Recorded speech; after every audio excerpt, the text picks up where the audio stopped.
sarap sa pagtitingin natin.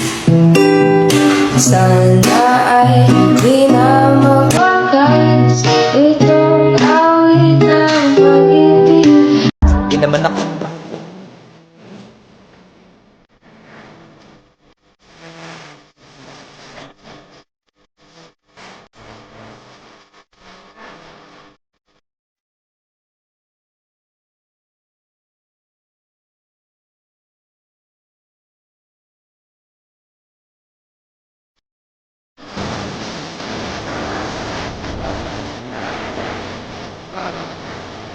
Basta kahapon pumunta ka. Ay! Nakagat ko yung dila ko, ang sakit. Hala! Bigay ka ng number, bilis! Ha? Number 4. A, B, C, D. Hala, letter D. Ibig sabihin, naiisip ka ni letter D. Si Dodong yan na! Yung crush mo? Nay! Hindi naman. Hindi ko na naman crush yun. Asim-asim ni Dodong eh. Ikaw nga, tinan mo yung yung ilong mo nagpapawis. Ibig sabihin daw niyan selosa eh. Nagsiselos ka siguro pag may kalarong iba si Mark Jun, no? Hindi naman ako selosa. Anong paki ko kung may kalaro ng iba si Mark Jun? Andyan pa naman si Tep Tep. Ano ba yung... Hay, kaya ano yung mga pinag-uusapan ninyo? Kababata pa'y kumikiringking na kayo, ha? Hindi pa nga ata marunong magbasa at magsulat eh, lumalantod na. Uy! Hala!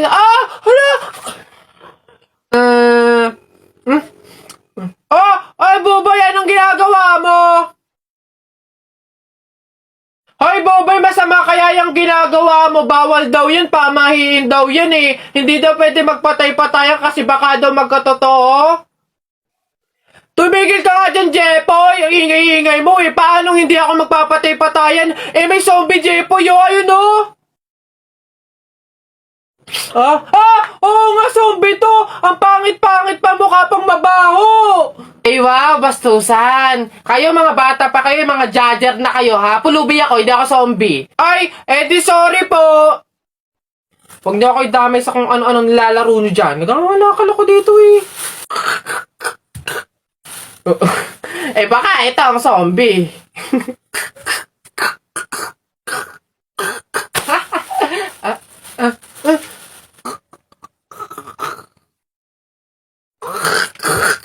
Ayun,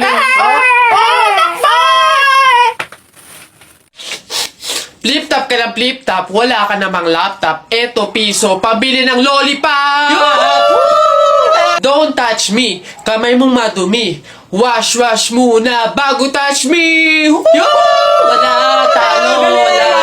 Yun lang, sabihin mo sa nanay mo, break na kami. Nakita ko ang panty niya ganong kalaki! Wala, sa langit may anghel, sa lupa may shell. Tignan mo ang tatay mo kalbo, nagjejel! Wala, talo! Short mo dilaw, brief mo dilaw. Tignan mo ang lola mo, pati ay lawlaw! Sa talo, wala. Ba't dinamay mo yung pamilya ko? Puro pamilya ko yung sinasabi mo sa akin. Wala naman na pag-usapan na kasama yung mga pamilya. Yabang mo panapok. O sige, yabang mo sa talo ka naman sige. Uy, pre, may nag-away ano yan? Salita pa kayo ng salita, isuntukan na lang para malaman. Sige nga, pass, pass. Pass. Pass din. Fight! Hawakan mo nga sa tenga. Hawak tenga lang pala eh. Duwag naman yun eh. Nasubukan na kay Papa. Hoy anak, Jepoy. Nay, bakit? Mamaya kapag nasa burol na tayo ng lolo mo, wag kang iiyak ha. Nay, bakit? Kasi sabi daw nila, pamahiin daw yun, na bawal daw umiyak kapag may burol, gawa ng hindi matatahimik yung namatay. Nay, mahirap pigilan yun, si lolo yung namatay Asundin mo na lang, basta pag ando na tayo sa burol ng lolo mo, wag kang iiyak. Sige. Paalam na. Nandito po yung apo nyo, si Jepoy.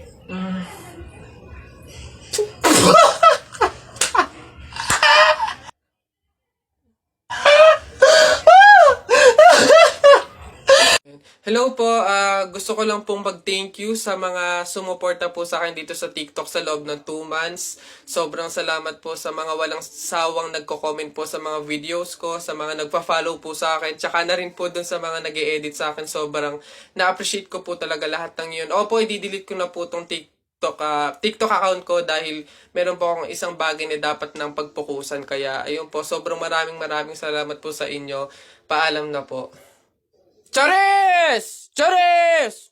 Ba't di-delete oh? Ba't di-delete oh? Hirap-hirap gumawa ng content eh, di-delete. Nay!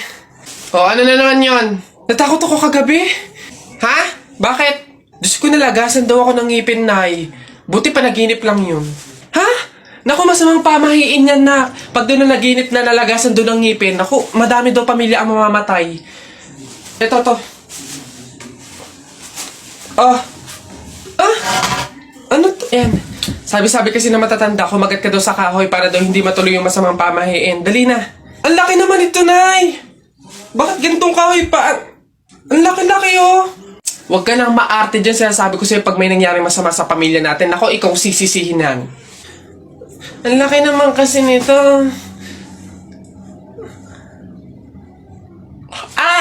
Mabuti nga yun, sumunod ka sa pamahiin. Mas mabuti na yung siguradong walang mangyayari. Oo, Nay. Oo nga.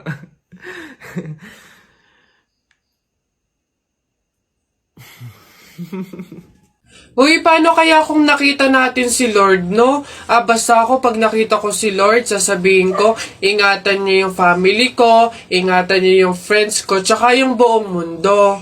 Ako naman, basta pag nakita ko si Lord, sasabihin ko, bigyan niya ako ng madaming Ferrari tsaka motor, yung iba't ibang kulay. Ayun na yung sa inyo. Ako, basta pag nakita ko si Lord, sasabihin ko, Lord, isama mo na ako. Diba? Bessie, tignan mo. Girl, nasa mall ka, wala ka sa palengke. Ano ba yung suot mo? Wala ka bang taste? Walang style? Walang fashion? Ano ba yan, girl? Ilugar mo naman yung suot mo. Baduy? Bakit hindi mo kami try gayahin, girl? Sosyalin, yayamanin, fashionista, ganyan. 2023 na, oh. Glow up naman, girl. Habol tayo. Or baka naman, Bessie, walang pambili. Mahirap siguro, ganun, poor. Alam mo, girl, madami dyang mga cheap store, yung mga ukay-ukay. Try mong tumingin sa mga ganon. Para naman maging maganda ka at maging presentable yung suot mo. Ano ba yan, Bessie? Wala bang tricycle dito or jeep man lang? Paulan na, oh. Ano ba yan? Paano tayo makakauwi nito? Oo nga, Bessie, hindi naman tayo pwede mag-book. Ang mahal-mahal ng pamasahe doon. Oh, girls! Ay. Kayo yung nakasabay ko sa mall kanina, di ba? Anong ginagawa? Commuters ba kayo? Ay, kala ko naman kasi kung makapan-judge ko yung kanina. Naghihintay kayo dito na ng jeep, no? Tricycle? Kawawa naman pala kayo. Girls, next time ha, wag na wag kasi kayo man-judge ng kung sinong tao, lalo kung hindi nyo naman kilala. And, wala namang issue pagdating sa pananamit. Kayo talaga. Sige na, una na ako ha. Ito kasi yung sasakyan ko. Oo, tama. Kahit ganito yung pananamit ko, may sarili akong sasakyan. Sige, una na ako. Wait, sa ganyang pananamit, magkukommute lang kayo? Gusto niyo sumabay? Pwede ba kahit saglit lang? Siyempre naman,